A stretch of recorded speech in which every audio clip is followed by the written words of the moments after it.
တင်ဟာထိုင်းမြန်မာရွှေ့ပြောင်းဒေသတွင်နေထိုင်ပြီးတင်ပဝင်ချင်းတိုးတက်ပြောင်းလဲရေးအတွက်ပါဝင်ဆောင်ရွက်လိုတဲ့လူငယ်တဦးဖြစ်ပါသလားဒါဆိုရင်တော့မိမိပါဝင်ခြင်းအတွက်လူငယ်ကောင်းဆောင်အခမ်းကဏ္ဍမှာအကျိုးပြုနိုင်မဲ့အခွင့်အရေးတင်စီကိုရောက်ရှိလာပြီပဲဖြစ်ပါတယ်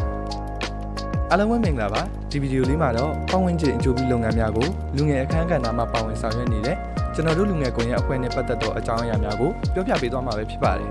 Research You လူငယ်ကွန်ရက်အဖွဲ့ဆိုတာဘာလဲ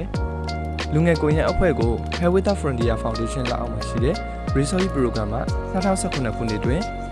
လူမှုဖွံ့ဖြိုးတိုးတက်ရေးလုပ်ငန်းများတွင်ရွှေ့ပြောင်းကလေးနဲ့လူငယ်များကိုစားပြုသောပူးပေါင်းဆောင်ရွက်မှုများနဲ့အတူအပြုသဘောဆောင်သောပြောင်းလဲမှုများကိုလူငယ်များဥဆောင်ဖြည့်ရှင်းမှုကဏ္ဍမှာအကောင့်အထည်ပေါ်ဆောင်ရွက်မြင့်တင်ရန်ဟူသောရည်ရွယ်ချက်ဖြင့်ဖွဲ့စည်းတည်ထောင်ခဲ့ခြင်းဖြစ်ပါတယ်လူငယ်ကွန်ရက်အဖွဲ့တွင်စုစုပေါင်းလူငယ်25ဦးရှိပြီးထိုလူငယ်များထဲမှ၎င်းတို့ကိုယ်တိုင်ရွေးချယ်တင်မြှောက်ထားသောလူငယ်ဘုတ်အဖွဲ့ဝင်3ဦးဖြင့်ဖွဲ့စည်းထားပါတယ်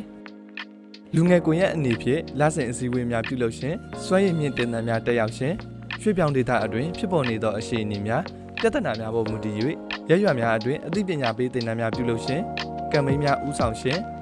အွန်လိုင်းမှာတဆင့်ဗဟုသုတများမျှဝေသည့်အပြင်လူမှုအတိုင်းအဝိုင်းအတွင်းစစ်တမ်းများကောက်ယူကာရရှိလာသောအချက်အလက်များကိုဒေသခံအစိုးရများနဲ့အရက်ဖက်အဖွဲ့အစည်းများထံသို့တင်ပြခြင်းများပြုလုပ်ပါတယ်။ဒါဆိုရင်တော့လူငယ်ကွန်ရက်နဲ့ပတ်သက်သောအကြောင်းအရာများကိုနားလည်သွားလိမ့်မယ်လို့မျှော်လင့်ပါတယ်ခင်ဗျာ။နှစ်စဉ် Research You မှာလူငယ်ကွန်ရက်အဖွဲ့ဝင်များကိုအဖွဲ့ဝင်လူငယ်25ဦးမှ30အထိသာလက်ခံခြင်းဖြစ်ပါတယ်။သင်အနေနဲ့လူငယ်ကွန်ရက်အဖွဲ့ဝင်တဦးဖြစ်ရန်စိတ်အားထက်သန်ပါက